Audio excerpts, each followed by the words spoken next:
you trying to improve and grow yourself? You are trying to get on a self-improvement journey, but you have no idea to start. I'll be breaking down 5 easy steps that you can take to start your self-improvement journey. Let's get into it. Is it a good idea to film a video on the first day of school?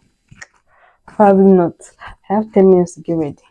Let's get into it. When you decide to start your self-improvement journey, a very important thing is you need to have a plan. You need to be intentional.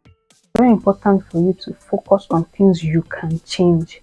Stop thinking about things you cannot change. The very first step is you need to reflect. I recommend you do this with a pen and a paper and just sit down and think.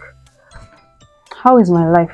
What are the things you want to improve on? What are the things you want to change? Visualize the life you want for yourself in the future. What are the things you need to do to achieve that life?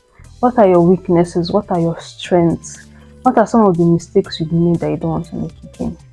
As you write all these things down, you will know the habits you need to do that will help you achieve the vision that you have for yourself in the future. If you have issues with your mental health, what are the habits you can do? Like, is it journaling? Is it meditating? If it has to do with finance, you are not in your preferred finance situation, you don't have what you feel like you need or what you want in your life, but you need to know that you need to find ways to increase your income. You need to take on more jobs.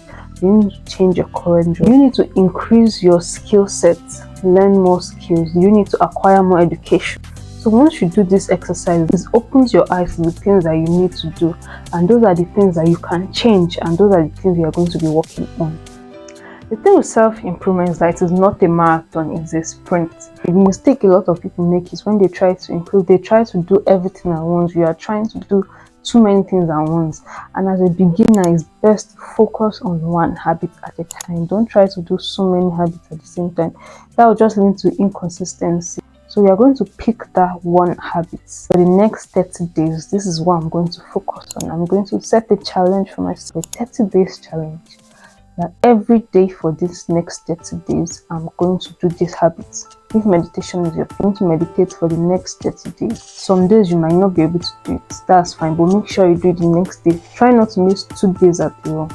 When it comes to improving yourself, don't wait for motivation. You just have to be disciplined. Don't say, okay, when I get motivated to do it, I'll do it. No, set a particular time every morning. When I wake up, by this time I'm going to meditate, or I want to start reading daily.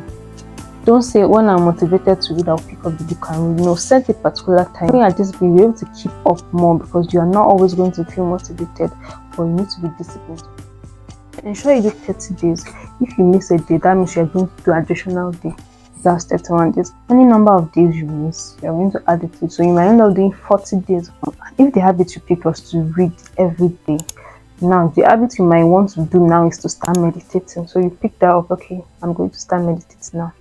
And a good way to make this work is something called habit stacking. So you stack one habit on another habit. The habits that you've established already, which is reading every day, you are going to stack the new habits to it. So it forms a routine and it's easier for you to maintain. For example, you've been able to read every day for 30 days. That is already going to be a part of you. You already feel the urge naturally to pick up a book and read. Now you're going to start this habit like, okay, immediately I'm done reading, I'm going to meditate. So that it's easy for you to flow into the new habits. Like, okay, when I'm done with this habit that I'm already established in, I'm going to do this next. And because you're already used to doing the first habit, it's going to be a system and it's going to be easy for you to do the next habit. It won't feel like a body. Self-improvement is a lifelong venture. It's not something that you feel like, oh, I've done what I need to do, okay, I'm fine now, I'm improved now. No, it's a continuous thing. Don't feel pressure. Like, it's a gradual process. Even people that are gurus when it comes to self-improvement, there are times they slack. Life happens. After a while, you pick up yourself and you start again. So it's a continuous journey. It's not something that once you get it, you just, there are sometimes you will not be able to do it, and that's fine. The important thing is picking up yourself. If you're interested in self-improvement, check out this playlist. There are different videos that will help you as a beginner to improve yourself. Thank you so much for watching. I'll see you in my next video. Bye.